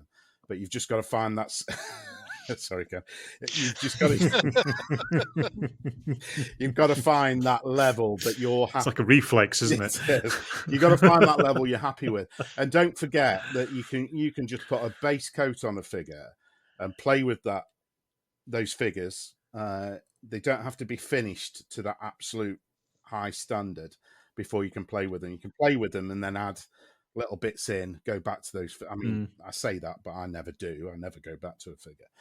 But you've just got to find that level that you're happy with. I know you're a pretty decent painter, aren't you? And I don't know how you knock out the amount of figures that you do. No, I don't. I think, yeah, it is great. I think Alex said something very, very important, and something that I always kind of say to people when they ask me for painting tips, because a lot of people come to me and say, how do you paint that many figures at that standard? And you've got to decide at the start of what are you going to do in terms of the detail, and what are you going to use them for. And Alex, you go for that 3-foot rule, and you've decided with that decision there how you're going to paint those figures. A lot of the stuff that I do, I'm going for a 6-inch rule with a ×10 magnification on some of the photographs that I do. So I'm looking at an entirely different style. And I'm lucky in that I was blessed with a bit of natural ability. My mother was an artist, so I'm lucky with that. But if you look at my stuff, it's rough around the edges. What I go for is a look. And just because I don't know whether I've got an artistic eye or whatever it is they call it, but I know where that dab of paint needs to go, so that when you look back at it, you go, oh yeah, I can see the highlight of the nose and the bridge of the cheeks and the forehead from really close, and the paint goes in the right place. But I always tell people to learn to paint in batches. Because a lot of that was something I was going to say as well. Yeah, a lot of people come now into the hobby from a Warhammer 40k background or a fantasy background, where you're having individual figures, and you pay your 30 quid for your Templar chaplain or whatever it is, and you're going to and you watch these videos, and this is a lot of the problem for me. You watch some of the professional painter videos, and they just spend 2 hours on one figure. And if you're going for a Golden Demon award, because I kind of sit in the middle, I'm not going for the best possible paint job I can manage to win prizes. I'm going for the best looking figures that I can do in a reasonable amount of time to play big games. I think one of the things as well, you mentioned it there, the Golden Demon winner, is don't ever look at somebody else's stuff and go, I can't paint that, because there's always going to be somebody who can paint better than you, no matter what. You know what I mean? No matter how good you are. And if you're always trying to achieve what somebody else has done, you'll never do anything, because you'll just give up, because you'll not be able to. There'll always be somebody who's better than you. We mentioned him earlier, Joe the Wargamer. I mean, we were joking about chucking our terrain in the bin, but his stuff is amazing. But it doesn't stop me. I look at his, and I'm very jealous of the stuff that he does, but it doesn't stop me painting my slapdash things, as well. And I think you're right as well, there, Ken, with painting in batches. Just do stuff. I do stuff in blocks, so I might do 20 figures at once, because it's a manageable amount. Instead of like looking at maybe even 100 figures, just break it down into manageable amounts that you can deal with in an evening, and concentrate on one color as well at a time. It's just different techniques, isn't it? Really. And I'll talk now about my wet palette hatred, and I do agree with a lot of the things that you said earlier on in the quiz, in that for different people in different circumstances, they can be a good aid to painting. But what we're tending to do now, what we tend to do, and what most people tend to do wrong, is, and I'm going to swear, people fuck about painting, and they set up the wet palette, and they do this little bit of water, and then they get some medium, and then they mix a little bit of paint in, and then they've been told to thin the paint, so they do 14 layers of paint on a figure, And then they come to me and they go, "Ken, how'd you paint so quickly?" I don't fuck about. Kent School of Painting, don't fuck about. It's true though, isn't it? You know what I'm saying? People I do. People are trying all these new techniques and trying different things when they haven't started with the basics of painting. And then you get that, and then you might go, "Oh, that backpack there, if I had painted that white and used contrast paint on that part of the figure, it would work a lot better." And another thing that really annoys me as well is that some people will paint a fantastic figure and then cover it all in wash, and all that detail they've done just gone. Yeah, that's what I do. But yeah, you're right. I mean, I think there's a lot of YouTube channels that are painting channels that are like that, where they're talking about doing all these washes and various layers and things. One of the best ones is Sonic Sledgehammer, which I'm sure you guys know from Troy, because he produces fantastically painted figures in no time at all. Yeah. And his techniques are very easy to use. And I've used a lot of them as well. Like even I've been painting for 30 odd years, and I'm still learning stuff even from his videos. So there are people out there, but there are also a lot of people who do amazingly well painted Golden Demon winner kind of things. And for somebody who's just coming into the hobby, that's really, I don't know, it's off-putting, isn't it? It's almost, again, it's like that. You're trying to strive for that perfection. Well, you don't really need to, because at the end of the day, they're just gaming pieces. Yeah, I'll give a shout out to another YouTube channel called Midwinter Miniatures. Now he paints almost exclusively Games Workshop figures. However, the techniques are just as applicable to any historical figure.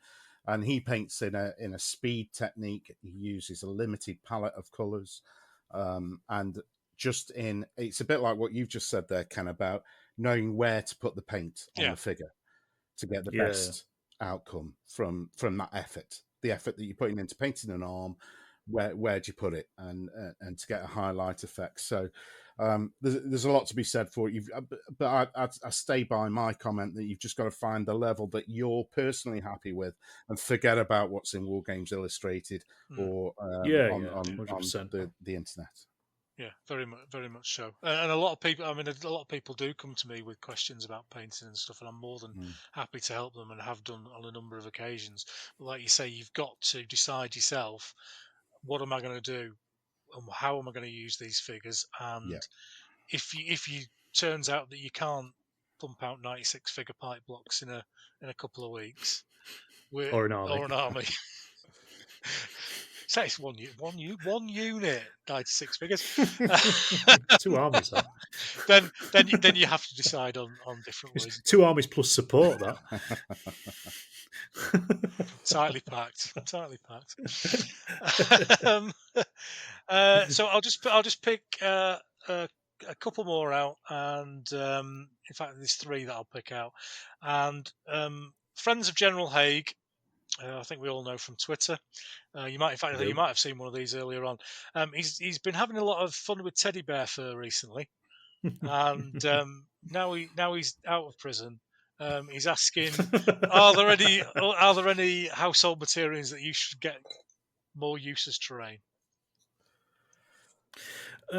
Coffee stirrers is a good one. I don't know if they're really household materials, but you can certainly get them dead cheap, or you can just steal them from McDonald's. I was going to say, you can swap them from McDonald's, can't you? yeah, absolutely. And cocktail sticks. Yeah. You can use things like that for planking, or for for wooden beams, that kind of stuff. So if you're building houses, both of those were easily workable and are abundant in for their price. They're my tips. I'm just looking on my and brush yard brush hairs for stuff like that for tufts and things. And stuff like that's a good one. We used to make fancy get tufts. Your yard brush. Cut it up with it. What was it? pan scrubbers used to be the thing for hedges back in the day. I don't know whether that's still a doer or not. No, I remember there was an article in one of the miniature war games, one of those, how to make pan scrub hedges, and everyone went away and did some 6mm pan scrub hedges, and fantastic. I've also used as well for fields. I just use those coconut hair mats. Yeah. Shoe mat, for the door. If you get those dead cheap, I think the last ones I got were about £5 each, and they're massive. Just cut them into shapes. There you go. You got fields. Because I have to say, I'm not a fan of the teddy bear fur look. I know some people, because it looks too long for me. I know some people like get hair clippers, don't they, and give it a number 4 all over. Yeah. But it can look good if it's done well. But if it's not done well, it doesn't look great. It can look like teddy bear. Yeah, exactly. Yeah. Sometimes it looks like you're gaming on an Irish wolfhound that's asleep. I'll just throw in very quickly vinyl floor tiles, the self-adhesive vinyl floor tiles. Yeah, they're great. Yeah, they're good. I find it especially useful for basing bits of terrain or a bit of scattered terrain going around the table. Very cheap, very easy. Cut it up with scissors. Bish bash bosh. Superb. Second one from Friends of General. I've decided now I'm going to cut this in half and do 2 episodes. So, the second one from General Haig. Dear Nora, if you were stranded on a desert island with access to only one wargaming period, which would you choose and why? Hate this question. Italian Wars. There you go. I'm easy. Italian Wars. Yeah, but you can only fit one pipe block in your bag. It's not much of a game. Oh no, actually, you could turn that into 10 units, couldn't you, with 10 flags? So you'd be all right. Yeah, quite easy. I've got enough weapons. 2 armies. I can spear fish with those pike. I can catch. I can do them. I can dig them pits like they do in Vietnam, and have pungy steaks. Pungy steaks. Love it. I'm come round to my cave. I've got some food. I would go probably controversially 28mm Wild West skirmish, because you don't need much of it. Yeah, about 12 figures and a couple of buildings, and you're away. But your reasoning for skirmish games before was not having any room. You've got a desert island. That's true. We just me maybe and Alex. Sudan. There's no limit. There's no limit. Just me and Alex. What gets washed up? My God, can you imagine? I'm not having you bring in some skirmish rubbish if I'm coming around every other day. In that case, I'll go Sudan because there's plenty of sand. All right, go on. I'll let you off with that. I would just go Second World War because that's my main wargaming period. Obviously, desert. Desert war. Yeah, obviously desert. Yeah. I've got some of them. We'll be all right with that. Yeah. We'll be all right. I'll bring the early war desert stuff. We'll be sorted. Does anyone take any precautions while filing metal or plastic, as in when prepping figures for painting? I did have a question. I'll do the funny question in a minute. Do you take any safety precautions when filing metal or plastic, as in when prepping figures for painting? Prepping figures for painting? I don't understand that concept. Buy the figure, paint the figure. Yeah. Do you not like shave the bits off it? No, the sculptor's hopefully done that. Yeah. Sometimes they haven't, sure. Right. You might want to check your figures. They've probably got big lumps of metal all over them. That's why I wear glasses when I paint. Buy the figure. We're talking about find your level of painting. There you go. You found my level. I think you found it. Yeah, straight out of the box. Doesn't stand up straight. I don't. But then I'm notorious for having absolutely zero risk assessment. I'm one of these people who will see a situation and I just go and deal with it, and then after about 2 or 3 minutes I start thinking, fucking hell, it's a bit dangerous, this, isn't it? But you're up that step ladder leaning off the edge of it. So, he'll be fine. That stuff leaking out of that tanker over there, he'll be fine. He's out wrong with it. My shoes are steaming. I've got a story about that. Anyway, yes, Alex. But I'm the same as you, really, Ken. I have very few health and safety implications going on. Yeah. I spray indoors, which you probably heard me coughing all the way through this, which I'm sure is a shadow on my lung from spray varnish going Is in the there. spraying indoors to compete with the cat? Yes, it is. Yeah, just trying to block one smell out. So no, I don't take any precautions. I'm a veteran wargamer. I've got scars all over my hands, in my feet, in my thighs where I've dropped Stanley blades. I think at this point we probably should say, if you are spraying indoors, do wear a mask or go outdoors. Not advisable. Yeah, not advisable at all. Do you know when I said stop mucking about when you're doing your painting? There you go. Yeah, there you go. Get on with it. Final question before we wrap up.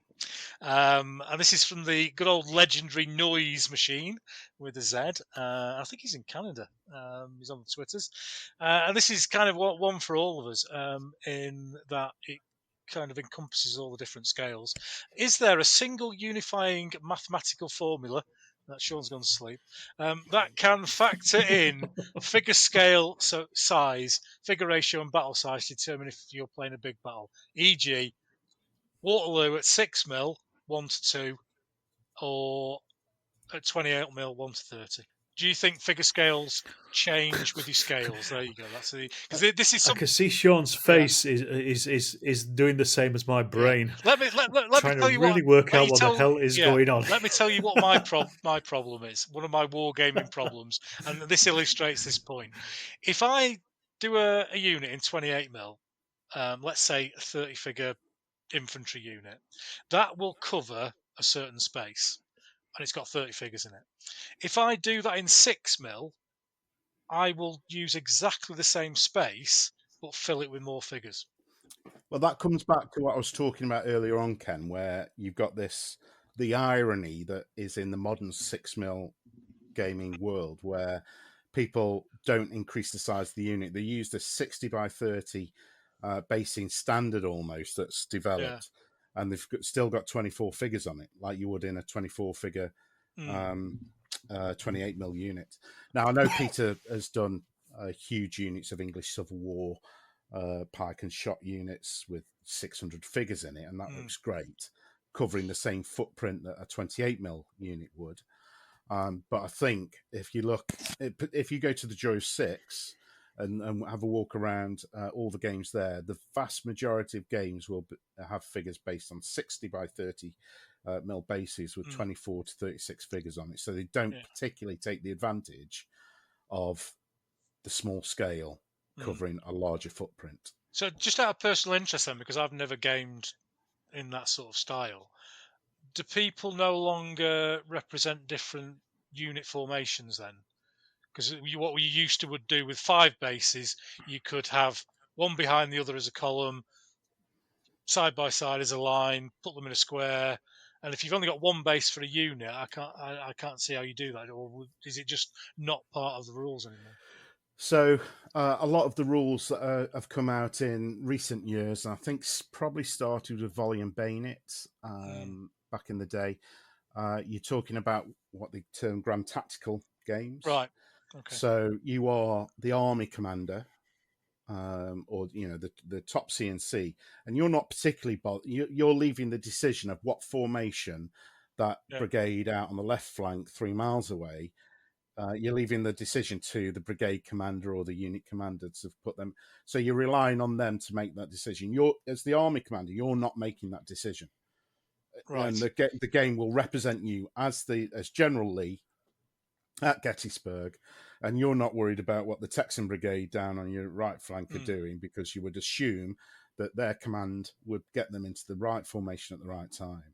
So yes, you lose a little, and you'll find this with Blucher, won't you, Alex? I'm sure. Yeah. It's the same thing, isn't it?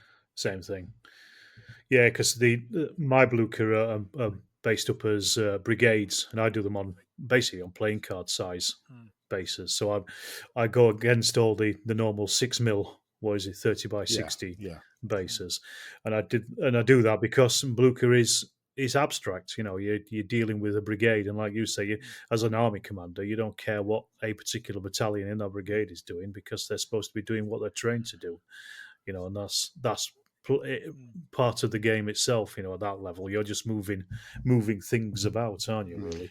And it's probably they do we've what they're probably got supposed this to. question at the wrong time of the night, because this you Mm. you're both talking about stuff that's completely alien to me.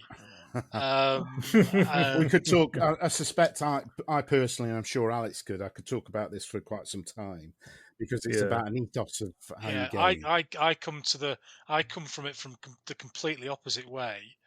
You're the ground up by the sound of it. Yeah, I go ground up because if I appreciate what you're saying, but then what then makes the difference between an American Civil War and a Napoleonic War game?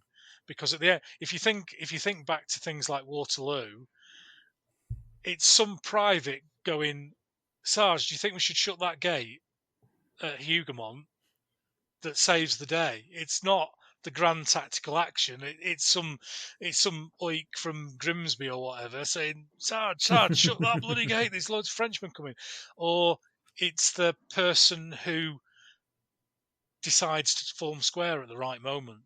And that's the disconnect. I've not played these games, so I'm not dissing them in it. I just don't. To me, that's where sharp practice comes in, because that is a skirmish Napoleonic game where you do have those things happening, where you do have the private saying, "Go and shut that gate." Yeah. Whereas with Blucher, you say, for example, Hougoumont is just a urban area that's 3 inches square or whatever, and you have a unit that is garrisoning it, and you think you're basically allowing that unit to garrison that area the best they see fit without you having to interfere with it, as Wellington didn't. He didn't come down to Hougoumont and say, you stand there, you look out of that window, why aren't you putting loopholes through there? Because he's expecting that those blokes in that place are doing that. Yeah, you could arguably play Blucher as an American Civil War game. I think it'd probably work pretty much for maybe 100 years either side of it, possibly a bit less so for the 18th century stuff.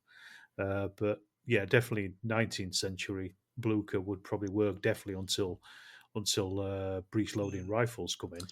And the only thing that would make it different would be really the uniforms and the flags that the units have got. Volume Bayonet essentially does that because it probably covers about a 200-year span. Volume Bayonet does, and it's a even more abstracted game, I think, than Blucher. Blucher is specifically Napoleonic in its focus, but as Alex said, you could stretch it.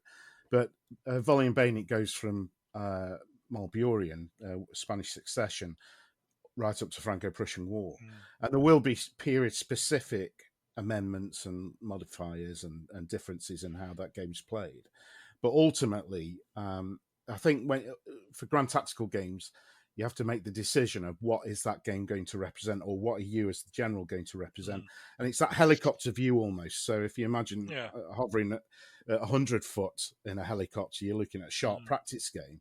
If you're at 1,000 foot, you've got a much wider view of the battlefield, but you're not in control of what's going on your flanks, only what's directly in front of you. Once in an ancient game, once you've sent your lines forward, you've got very little control over what's going on, have you, really?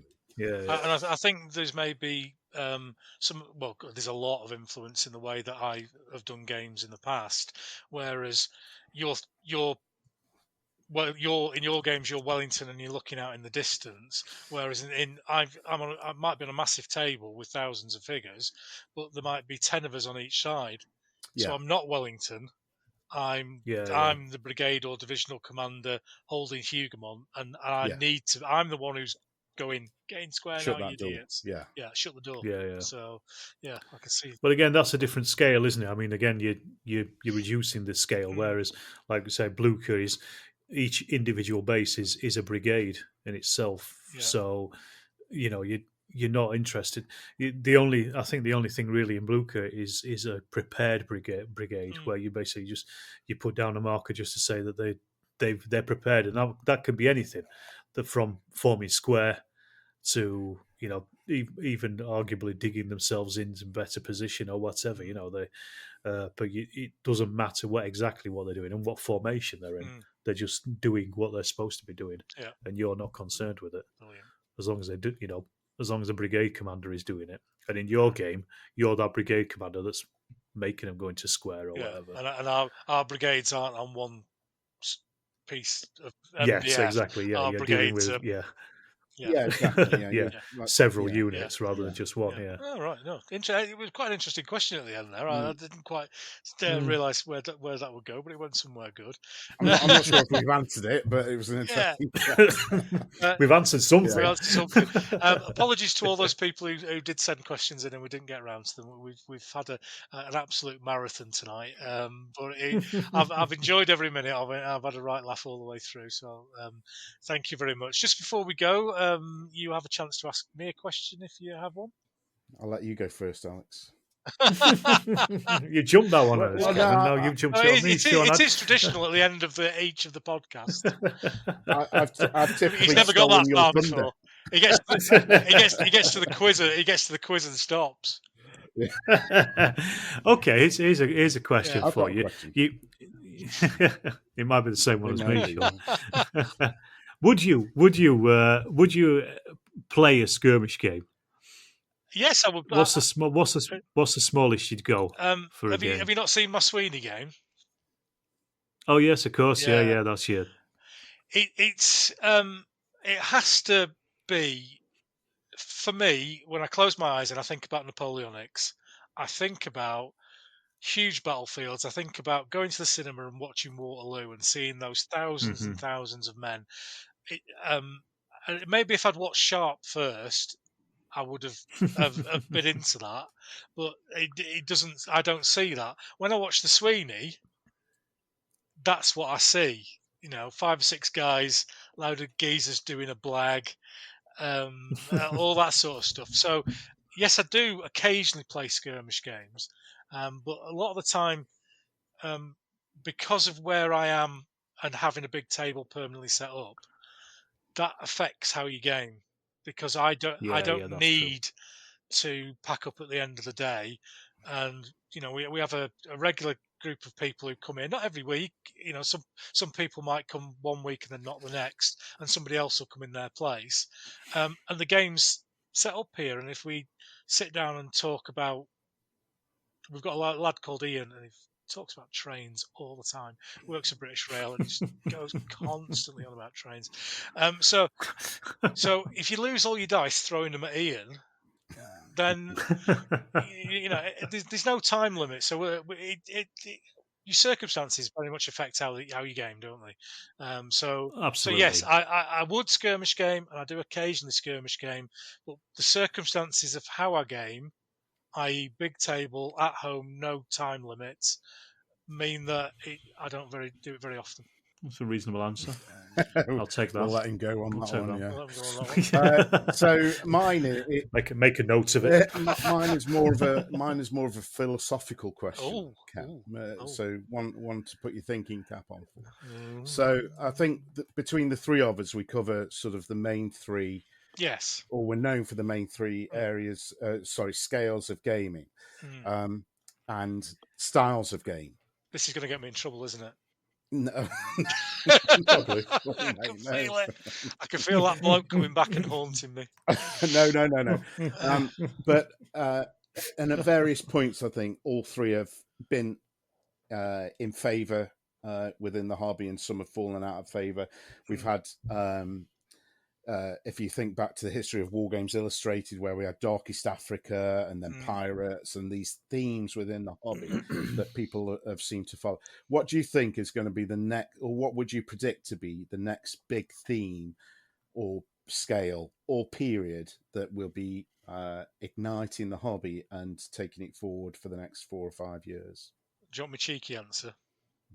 Yeah, go on. You're a Yorkshireman after all. Yeah, exactly. It's going to be 28mm Italian Wars. Do you know why? Get myself up off the floor. Sorry, go on. Yeah, because there's a really good book coming out very soon through Helion, And Written by. oh yeah, it's me. I wrote. You're single-handedly going to save the hobby Yeah. with your Italian wars. Yeah, there's going to be 96-figure pipe blocks everywhere in every scale imaginable. You're going to be able to go to your corner shop and say, "Can I have a 96-figure pipe block?" And they're not going to look at you funny. They're going to go, "Which Swiss cantons would you like them?" That's what they're going to say. And what scale would you like it in? Because Bacchus have promised a 6mm Italian Wars range very soon. Well, only if there's an 8-inch howitzer with it. To shoot them out of. Yeah. Every time I hear this 96 pike block, I wonder why you don't just round it up to 100. Yeah, what's that all about? What's the about? 8 figures per base. Hang on, 8, 16, 24. Why don't you make it 10 figures per base? Because they won't fit on. It's hard enough to fit 8 figures on. Get a bigger base. Make your bases bigger. And the rule, well, no, it's too bloody late for that because I've got 1,000 figures based up. Rebase? What's wrong with you? Rebase? Never rebase. Never rebase. Never go back. Never go back. Never go back. So, yeah, they were for my own personal choices. But the rules that we use are only 6 figures per base, but I think they look shite. So I put 8 figures on. Is that Furioso? Yes. Yeah, using that. Yeah. Well, you know, if 8 look better, then 10's going to look even better. Isn't it? But unfortunately, 8 is right close, which is how a pipe block should be. Yeah, really close up against each other. So that 8 figures of base it is, I'm afraid. So that's my. I'm trying to think what's bubbling under at the moment. It certainly won't be Italian Wars of Independence. I can tell you that for nothing. Wars of the Roses has had a massive reboot, hasn't it? Yeah, it certainly has. It seems to have come from nowhere, that does, doesn't it, as well? Yeah. Yeah. It was kind of, it was kind of bubbling under for a while, and a guy who's been on my podcast a couple of times, Chris Brews, did the World War of the Roses thing. And then I think the big thing for it was that Nevermind the Bill hooks that came free. Yeah. And everyone's got a set of the rules, and suddenly it's all over the place. I think that was the last big thing. What's going to be the next thing? I don't know. Whatever comes in plastic, I think. Yeah, there's about 3 companies releasing World War II Italians in plastic, isn't there? Oh, is there? Right. Yeah, okay. About 6 years after I bought them all in metal, which my So it's obviously just waiting for you. Yeah, exactly. Right, he's bought them now. Everyone release. Yeah, I've had that. That happened with English Civil War. I've got like 1,000 28mm metal figures, and then finished them. Brilliant. Put them all on a table. Did the troops on parade. Next day, Warlord Games. Right, Ken's put them out on the table. Here's our plastic English Civil War. And Ken booked himself in for a hernia operation the next week. Yeah, exactly. But there we go. What can I say? Well, it's been an absolute joy, guys. It really has. Thank you very much for coming on. Just before we go, Alex, what's your channel and how can you be followed on social media? It's Storm of Steel Wargaming on YouTube. Just search for that, Storm of Steel Wargaming, you'll find it. And also, I'm Storm of Steel, Alex, Storm of Steel Wargaming on Twitter as well. Just follow me on there. I've also got the Facebook page for Storm of Steel, but that's a lot smaller than the Twitter. I'm less active on that and on Instagram as well. Brilliant. Sean, where can you be found? Yeah, so God's Own Scale podcast on 38 episodes out now. Find me on any of whatever your usual podcast app is, and then at God's Own Scale on Twitter. So brilliant, very straightforward. Thank you very much, good guys. Say good night to everyone. Thank you, and good night. Thanks a lot. It's been a pleasure, mate. I haven't laughed so much since this morning, I think. So, great. Brilliant. Thank you very much. Good night, everyone.